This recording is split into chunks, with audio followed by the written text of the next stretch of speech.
हम लोग ऐसे ही, हम लोग के खून में उबाल होता है। चंपारण वासी, बिहार वासी ऐसे ही इतिहास पलटने में वो बिलीव करता है। वो किसी के आए बाएं दाएं में नहीं। तो आपके छोड़ के जा रहे हैं, नीतीश कुमार भाग गए गठबंधन अब एक चीज बताइए, समुद्र मंथन होता है तो कचरा बाहर जाता है कि पहले मलाई आप खा लीजिएगा, दूध पहले ऐसा ही कचरा है नीतीश कुमार। यस, कचरा है। हाँ। वो तो उसको तो सत्ता चाहिए, नीतीश कुमार का सत्ता का भूखी है। हाँ। वो उसको 13 करोड़ जनता के साथ वो न्याय करने का काम किया। डायपर वाले नेता हम उनको बोलते हैं। डायपर वाले कौन है? डायपर जो बुढ़े हैं ना, जिनके चला नहीं जाता, वही सारा पद लेके बैठे हुए हैं, युवा को दे ही नहीं रहे हैं। इसको राहुल गांधी को सोचना पड़ेगा, उनको हटाना पड़ेगा। बस वो क्या किया है सुनिए, एक बार विधायक बन जा रहे हैं तो उनका परपोता तक बनेगा। कर्जकर्ता, आम कर्जकर्ता क्या करेगा? क्यों नहीं राहुल गांधी इस बात को सोचते हैं? नहीं तो कांग्रेस छोड़ के भाजपा में चले जाते हैं। तो राहुल गांधी को फिर से सोचना पड़ेगा। और दूसरे पर सवाल उठाना बहुत आसान बात है। पहले अपने यहाँ न्याय देना पड़ेगा। क्या कर्जकर्ताओं को देना पड़ेगा उनको हक, जैसे हम लोग जैसे खर्च करता है। पर वाले नेता कौन है? हाँ, अरे जॉन एकदम चलने के लिए उसको 4 आदमी टंगा रहा है, उसको आप बड़े पद दे के बैठे हुए हैं। वो अपने परपोतों को सेट करने में लगा हुआ है। उस लोगों का हम लोग पूरा बूथ का मैनेजमेंट इस तरीके से कर देते हैं वहाँ पर जाकर के कि उनको पूरा प्लानिंग के तहत हराने का पूरा प्रयास किया जा रहा है। लेकिन अब जनता जाग चुकी है और जनता के साथ साथ हमारे युवा भी जाग चुके हैं कि किस तरीके से उनका वोट को वेस्ट नहीं करना, किस तरीके से हमें न्याय के खिलाफ लड़ करके, जहाँ राहुल जी संघर्ष पर चल पड़े हैं, उनके साथ देख रहे हैं कि पूरा बिहार की धरती पे एक बूढ़ा, बच्चा, जवान, हमारी माँ, बहनें, बेटियाँ सब निकल पड़ी। चलिए, आपको भी लगता है कि इस तरीके से हराया गया? इस तरीके से बिल्कुल हराया गया है। आप एक बात बोले हैं जो उनको सम्मान, नीतीश कुमार को सम्मान नहीं मिला। मैं उसके लिए एक शब्द मैं बोलना चाहती हूँ, यदि उनको सम्मान नहीं मिलता तो बीजेपी की छोड़ के फिर आरजेडी का हाथ नहीं मिलाते, क्योंकि उनके साथ वो चुनाव लड़े थे। तो फिर आए क्यों? इनके साथ चुनाव लड़के उनके साथ चले गए, उनके साथ चुनाव लड़के इनके साथ चले आए।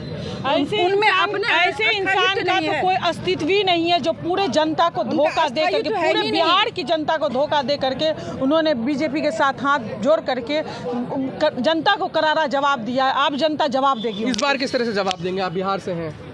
मैं तो चाहती हूँ कांग्रेस को एक बार, इससे दुर्गति नहीं हो सकता है हमारे कांग्रेस का, एक बार अपने से पूरे देश में चुनाव लड़ना चाहिए, किसी से गठबंधन नहीं करना चाहिए, अपने मजबूती होना चाहिए। और सारे जो क्षेत्रीय उत्तर प्रदेश में लड़ी तो थी, 97% से ज्यादा लोगों, 97% लोगों से ज्यादा जमानत जब्त हुई थी। देखिए एक चीज बताइए, जब कार्यकर्ता हमारे 32 साल हम चुनाव नहीं लड़े हैं तो हमारा तो जमीन एकदम हो गया है, बंजर हो गया है। तो जमीन जब बंजर हो गया तो उसको खोदने में, और उसको आप कह रहे हैं कि कांग्रेस बंजर हो गई थी हमारे वहाँ पे। नहीं अभी नहीं है। अभी जब से भारत जोड़ो यात्रा जो शुरू हुई है तो उसमें एक उम्मीद का किरण जगाए राहुल जी के माध्यम से कि नहीं भाई अब हम लोग का कुछ हो सकता है। युवाओं, महिलाओं, गरीब, नौजवान, सबका कुछ ना कुछ भला होगा। क्या होगा?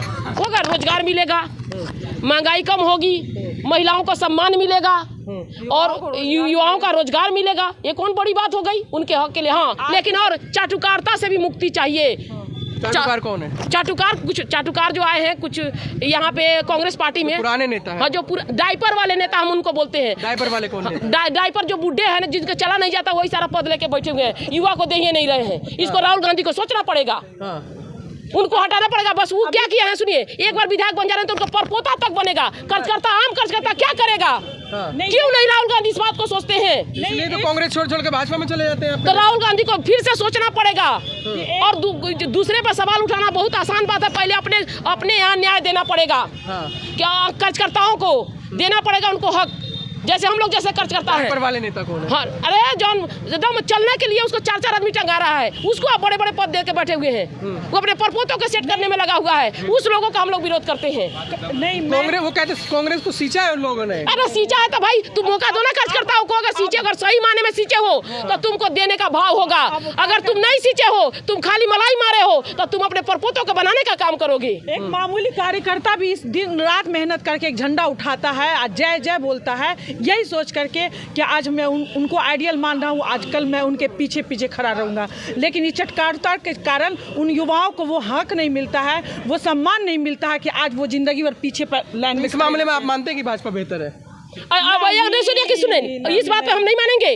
देखिए तो कह रहे हैं ना, नहीं सुनिए एक मिनट, वो खाली नहीं देते। आप देखिए राजस्थान और मध्य प्रदेश में भाजपा ने तुरंत बना दिया, मुख्यमंत्री ने मौका दिया। एक मिनट, मैं एक चीज का एक्सेप्ट करूंगी, क्योंकि उसको एक बने ये मुख्यमंत्री को 10 सेकंड हटाने में लगा, ये बात मैं मानती हूँ उस बातों को। उसका जो लीडरशिप है उसको मैं मजबूती से, देखिए मजबूत जब दुश्मन होता है, हाँ दुश्मन होता है ना, तो आदमी को सीखना भी चाहिए, ठीक है। वो हमारे यहाँ जिला अध्यक्ष हटाने के लिए इनकी पसीने छूट जाएंगे, 1000 को उसका दल्ला पहुंच जाएगा, समझे। और उसको 1 मिनट में मुख्यमंत्री हटा देगा और किसी विधायक को कुछ भी बना देगा, तो उसके अंदर कार्यकर्ताओं का मनोबल बढ़ जाता है। इस बात को मानते हैं ना, भाजपा इस मामले में बेहतर, हाँ बेहतर करती है, काम करती है, मैं एक्सेप्ट करूंगी। कार्यकर्ताओं का सम्मान करती है। कांग्रेस में कार्यकर्ताओं को सम्मान नहीं है। लेकिन तो फिर आप क्या कर रहे हैं कांग्रेस में? हम लोग लड़ाई लड़ रहे हैं, ताकि हम लोग जैसा ईमानदार आदमी भाग जाएगा ना, तो ये सब जीत गया, ये सब तो जीत जाएगा। तो समर्पित कार्यकर्ता अगर भाग जाएगा तो ये सब तो आपका सम्मान नहीं, फिर भी कांग्रेस में रहेंगे, लड़ेंगे, हक लेंगे रहेंगे। क्यों है? क्या फायदा फिर? अरे क्यों सम्मान नहीं, फिर क्या फायदा? सुनिए अब बताते हैं इसमें, अब सुनिए 1 मिनट मौका देते हैं आपको। देखिए सबसे बड़ी बात बताते हैं, अगर लड़ाई नहीं लड़ते हम लोग तो 40% प्रियंका गांधी यूपी में महिलाओं को नहीं लड़ाती। हम लोग का लड़ाई का ये नतीजा है कि हम लोग यहीं अड़े रहे, खड़ा रहे, और तब उन्होंने देने को मैं मजबूर हो गई। और यही यहाँ पे भी परिवर्तन होगा। बिहार जब परिवर्तन करेगा तो देश में परिवर्तन होगा, लेकिन समय लगेगा, ये भी बात बता देते हैं। हम लोग उस समय तक इंतजार करेंगे, हम लोग हटने वाले नहीं है। 2024 में बदलाव? अरे 24 छोड़िए, हम लोग 50 तक इंतजार करेंगे। और बोलिए, लेकिन मोदी जी आ रहे हैं। अरे आ जाए, बढ़िया है, उसको भगा, अरे आए भी, अगर आ भी जाता है, लेकिन यही जनता भगाने का भी काम करेगी। जनता लाती है तो भगाती भी है। कब भगाएगी? अब देखिए एक बात, मैजिक चल रहा है। सुनिए, एक राम मंदिर है हमारा। सुनिए हमारे कांग्रेस में क्या कमी हम बता देते हैं। एक कमी हमारे कांग्रेस में, सुनिए, असली निषाद राज कौन? मैं। जन्मोत्री ममता निषाद मैं। और राम किसके यहाँ आए थे? मेरे यहाँ पार उतरने आए थे। फोटो वाला कौन? तब मोदी पूरा राममय कर दिया, फोटो वाला राममय हो गया। हम लोग ओरिजिनल राम भक्त रोड पे हैं, जिसके यहाँ सच में इतिहास भी गवाह है त्रेता में कि राम किसके यहाँ पार उतरने आए थे, तो निषाद राज के पास आए थे। तो हम लोग जैसे लोगों को प्रमोट नहीं कर रही है कांग्रेस, इसीलिए यहाँ कमजोर है। क्योंकि हमारा तो अभी जातीय जनगणना हुआ है, उसमें हम लोग 4% हम लोग हैं निषाद यहाँ बिहार के अंदर। तो 4% का क्या कोई वजूद नहीं है?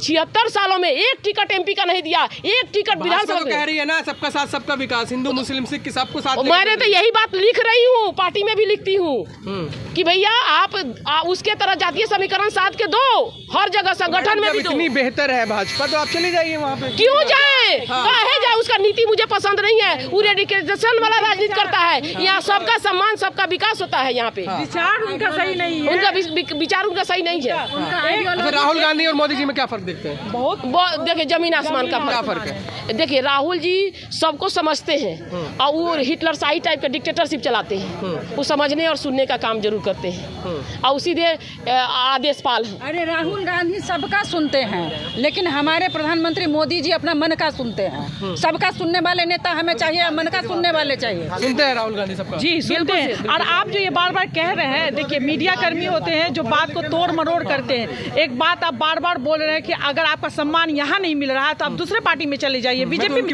जाने की कोशिश। हाँ, सबको अपना हक है अपनी बात रखने का। जब हमारी आइडियल हमारा राहुल है, हमारी प्रियंका, हमारी सोनिया है, जिसने अपनी कुर्बानी, अपनी सब चीज़ दे दिया अपने हिंदुस्तान को सींचने में, तो एक मामूली कार्यकर्ता नहीं, आखिर उन्हीं को आइडियल मान करके एक मैं चुनाव लड़ी, एक मामूली इंसान मैं चुनाव लड़ी, असाधारण, कोई टैग नहीं, एक मामूली कार्यकर्ता कांग्रेस की। और मैं दरभंगा में चुनाव लड़ करके मैंने पूरे विधानसभा में एक परचम लहराया है। आज वहाँ की मैं डिप्टी मेयर हूँ, दरभंगा की डिप्टी मेयर नाजिया हसन हूँ। तो किस लिए? उनकी संघर्ष की राह पे चल करके, कि अकेली वो बलबूते पे वो भारत जोड़ रहे थे, उसी टाइम में मैं अपनी संघर्ष की लड़ाई लड़ रही थी कि मुझे भी करना है और उन्हीं के मार्गदर्शन पे चलना है। तो जब एक आम कार्यकर्ता वहाँ पे झंडा गाड़ सकता है, तो हर अगर उसको उस कार्यकर्ता को एक मौका मिलता है तो वो अपना झंडा अपने पार्टी का क्यों नहीं मजबूत कर सकता है। हमारी लड़ाई बस उसी लिए है कि एक आम इंसान को आप चुने, एक आम कार्यकर्ताओं को चुने और मौका दे। और सबसे पहला महिलाओं का भागीदारी, महिलाओं की भागीदारी होनी चाहिए। इसके लिए हम लोग यहाँ पे आए हैं कि अपनी बातें रखेंगे। बहुत बहुत नमस्कार, टाइम्स वर्ल्ड देख रहे हैं आप। फिलहाल हमारी मौजूदगी है बिहार के पूर्णिया में। आप देख सकते हैं किस तरीके से राहुल गांधी यहाँ पहुँचे हैं। लाखों लोग उनके साथ चल रहे हैं। लोगों से हम जानने की कोशिश करते हैं कि इस भारत जोड़ो यात्रा के बारे में क्या सोचते हैं। मैम, क्या कहेंगे, पूर्णिया में यात्रा पहुँची है। यात्रा में पहुंचते ही जिस समय जैसे हम लोग एंटर हुए हैं वेस्ट बंगाल से अपना बिहार में, तो बिहार के लोगों का स्नेह हमें देखते हुए दिखता है कि हर जगह जो है लोग अपने नेता राहुल गांधी जी का बेसब्री से इंतज़ार कर रहे थे कि किस समय हमारे नेता आए और हम उनको यहाँ पे देखें, क्योंकि बिहार की जनता ये अन्याय सह सह के थक चुकी है और न्याय के लिए जो हमारे नेता निकले हैं उसके लिए वो इंतज़ार कर रही हैं। हाँ मैम, आप क्या कहेंगे, काफ़ी गुस्से में दिख रहे थे आप। नहीं, मैं गुस्से में नहीं हूँ। मैं क्रांतिकारी धरती से हूँ, चंपारण से हूँ। मैं जन्मोत्री ममता निषाद मछुआरा प्रकोष्ठ की मैं प्रदेश अध्यक्षा हूँ।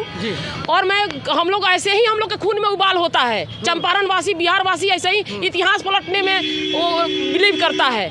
वो किसी के आए बाएं दाएं में नहीं। तो आपके छोड़ के जा रहे हैं। नीतीश कुमार भाग गए गठबंधन। अब एक चीज बताइए, समुद्र मंथन होता है तो कचरा बाहर जाता है कि पहले मलाई आप खा लीजिएगा? दूध पहले ऐसा ही कचरा है नीतीश कुमार। अरे कचरा है। हाँ। वो तो उसको तो सत्ता चाहिए। नीतीश कुमार का सत्ता का भूखी है। हाँ। वो उसको 13 करोड़ जनता के साथ वो न्याय करने का काम किया। वो जनता का देखिए, हमारे महागठबंधन में नौकरी देने का काम किया जा रहा था और उस देखा कि भैया जब इस सब का पलड़ा भारी हो जाएगा, जमीन से कर्जकर्ता जुड़ रहे हैं, तो वो देखा कि भैया तो मेरा तो अब उधर से जो डील करके आए थे जो थोड़ा सा इस सब को डिस्टर्ब करेंगे। डील करके आए थे? हाँ, डील करके आया था भाजपा में। कभी इधर देखिए क्या इज्जत नहीं मिल रही थी। अरे इज्जत में सुनिए ना, इज्जत नहीं मिल रही थी। सुनिए भले एक बताते, एक लड़की होती है जो मान लीजिए 7 फेरा कैसे होता है, तो कोई माने हम लोग में भी होता है। सुनिए ना, एक सेकंड। एक लड़की शादी होती है तो कोई लड़की होता है कि मर्द पे ही इंजाम लगा देती है कि भैया हमको वो ठीक से नहीं रखा, ठीक है, हमेशा इंजाम, फिर दूसरे मर्द के साथ चल जाती है। कोई ऐसी औरत होती है कि अपने पति, आज शादी हो गया, भले उमर भी जाएंगे तो उन्हीं के नाम का जिंदगी भर जीवन जीती है। तो वो ऐसा सत्वान आदमी भी इस धरती पर है, ऐसा भी लोग हैं। तो नीतीश कुमार कैसे हैं फिर? बस वही है। क्या है? मैंने क्या बोलते हैं, खिड़की पलटू राम। नहीं, मैं उस संज्ञान में दूसरा संज्ञान उनका दे रही हूँ। कभी खिड़की खोलता है, कभी दरवाजा बंद करता है, कभी दरवाजा खोलता है, कभी खिड़की बंद करता है। सोचिए वो किस क्लास का आदमी है? वो बी क्लास का आदमी है। हाँ, बी क्लास का आदमी यही काम करता है। लेकिन आपने जो यात्रा की है, इससे पहले भी यात्रा की, उसके बाद रिजल्ट आए छत्तीसगढ़ और मध्य प्रदेश, राजस्थान आप हार गए। अरे हम कह रहे हैं कि ईवीएम का धांधलीबाजी हुई। नहीं, बहुत सारे कांग्रेस ने देखिए 5 राज्यों में सबसे ज्यादा वोट परसेंटेज हम ही लोग का आया है, भाजपा से भी ज़्यादा। लेकिन ठीक है, कभी कभी कैलकुलेशन में थोड़ा सा वो आगे थे। कहीं हम लोग 500 वोटों से, कहीं 200 वोटों से हम लोग को हराया गया है। हम लोग हारे नहीं हैं। कैसे हराया गया? हराए इसलिए गए हैं, बता देते हैं किस तरीके से हराया। हाँ, इसमें हम बता रहे हैं आपको कैसे हराए गए हैं। क्योंकि कहीं हमारे जो आज ऊर्जा मेरे जो कम था, न्याय का हक मिलने तक का जो मैटर था आज भारत जोड़ो के माध्यम से, तो वो जो ऊर्जा जो आई है, संचार हुआ है कार्यकर्ताओं में, अब तटस्थ रहेगा बूथ पर। समझ गया बूथ की लड़ाई क्या है। लेकिन कुछ नेता ईवीएम को भी सवाल खड़े, अलका लांबा ने बोला ईवीएम को लेकर, सुप्रिया ने बोला और जयराम रमेश ने भी बोला। ईवीएम में भी गड़बड़ी लग रही है आपको? हो सकता है, इस बड़े लोग बोले तो संभवतः ये सच है। दिग्विजय सिंह ने लगातार बोल रहे हैं, वो हो सकता है। इसमें कोई